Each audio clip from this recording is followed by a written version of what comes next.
On this video, I'm going to give some examples about mindfulness and some ways to help you be more mindful. Being mindful in our life allows us to observe and listen and not react to situations. The shift to mindful awareness is fundamental to better relationships, personally and professionally. It guides us to realize that happiness shouldn't rely on external conditions, especially regarding our relationships. You can be happy in any circumstance. An example is a couple years ago, my husband and I went to a Lenny Kravitz concert in Atlanta. We had a blast. The tour was for his new album, Raised Vibrations, and Atlanta was the first stop. It was our fourth time seeing Lenny play live, and he didn't disappoint as usual. Most of the concert goers were middle-aged like us. I wore orange disposable earplugs to protect what hearing I have left. And it's those orange earplugs you get from Home Depot, you buy to protect your ears, your hearing from using a drill or electric saw. And I didn't care if it looked weird. Everyone in front of us at the stadium seemed to have their smartphones out, taking pictures and videos of Lenny on stage. At one point, Lenny stopped playing and he asked everyone to put their phones down. He said, "Let's be in the moment. It's important that we acknowledge each other and connect." This made me want to dance even more. The dancing continued most when the music was restarted, and I saw that fewer phones were out. The lady to my left, though, she continued to look at her phone and wasn't paying attention to the band or Lenny on stage. Since she was so close to me, I could see that she was looking at Facebook and not even trying to take a picture of the venue like everybody else. My husband sat down for a while because he was self-conscious of blocking the view of others behind him. He's on the very tall side. So I sat down for a bit too. Then a woman tapped us on our shoulders.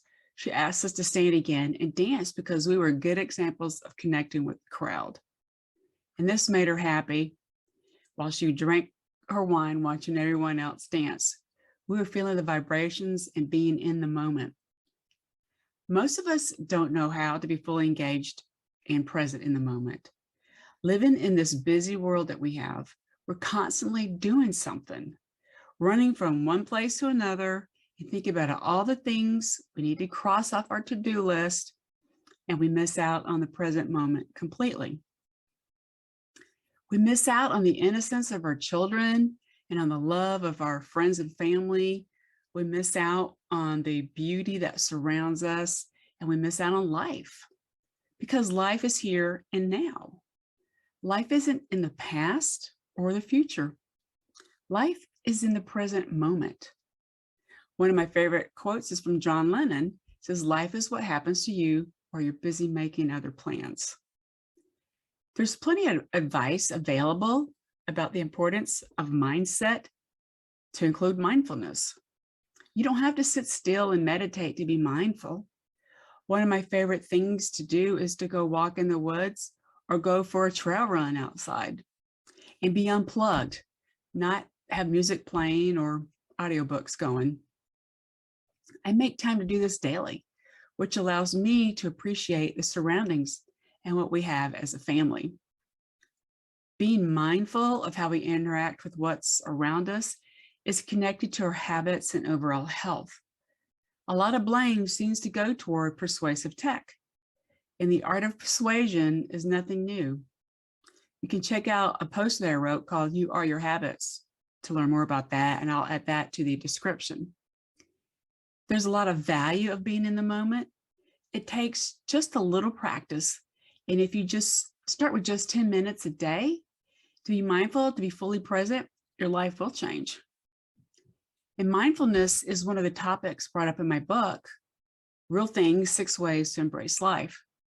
Being mindful is a growing trend, and it's not going to go away anytime soon because there are many benefits for your relationships and overall health.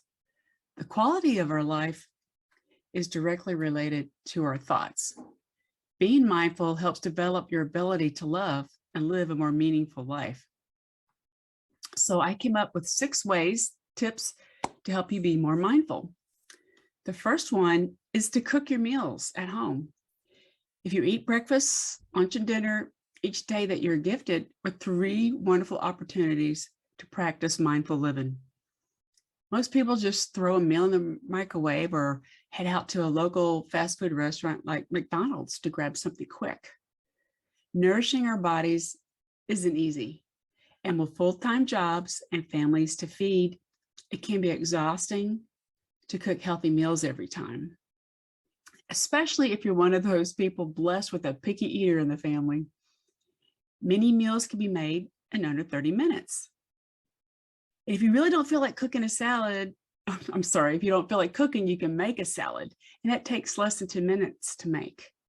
And it's okay to notice the resistance in your body to cook a meal when you're tired. Allow yourself to feel that resistance and cook a healthy meal anyway. To live mindfully, you need to be aware of the food you're putting into your body. And that means you're going to have to invest in cooking homemade meals on a regular basis. That is definitely something I love to do. The second way to be mindful, number 2, you can see that, is listen to others. Of course, you've likely heard this sentiment before, and you likely, as I have, proclaim that I am listening, only it's much likelier that you really aren't. Most people are often thinking about their thoughts and coming up with the best thing to say when the other person finishes speaking. And it's true, our thoughts race so fast and so often that they're hard to ignore. But part of being mindful living is to focus on that present moment. And if someone is speaking to you, rather than coming up with the right words to respond with, focus on what they're saying, what the words are, and listen for any subtle cues you might pick up. The third way to be mindful, number 3, is to experience movement, to move. In the past, many people worked with their hands and often worked physical labor jobs. Now, sedentary work is very, very common. We just aren't moving enough. And the less that we move, the less that we want to move. It feels uncomfortable sometimes, and it can be painful for some. Our bodies just aren't used to enough movement. But bodies weren't created for typing away, sitting in front of a computer all day, or hiding under a blanket, or watching a TV show.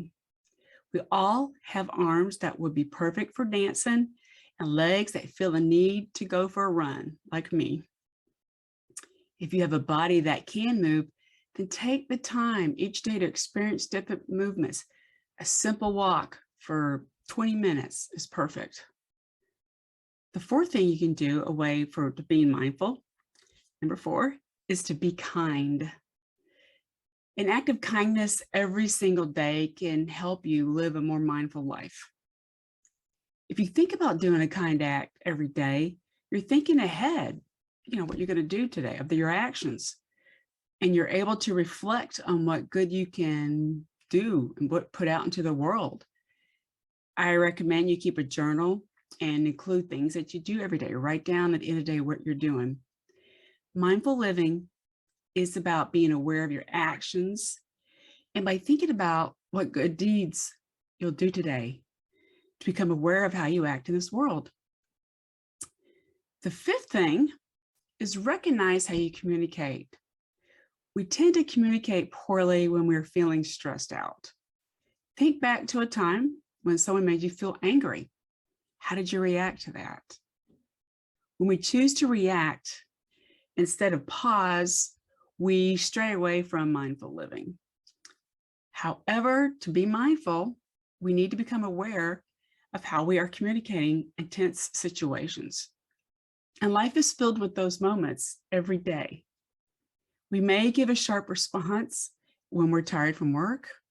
We might be in the state of panic, which causes us to communicate brutally. I'm guilty of that. Communication isn't simply about saying what needs to be said.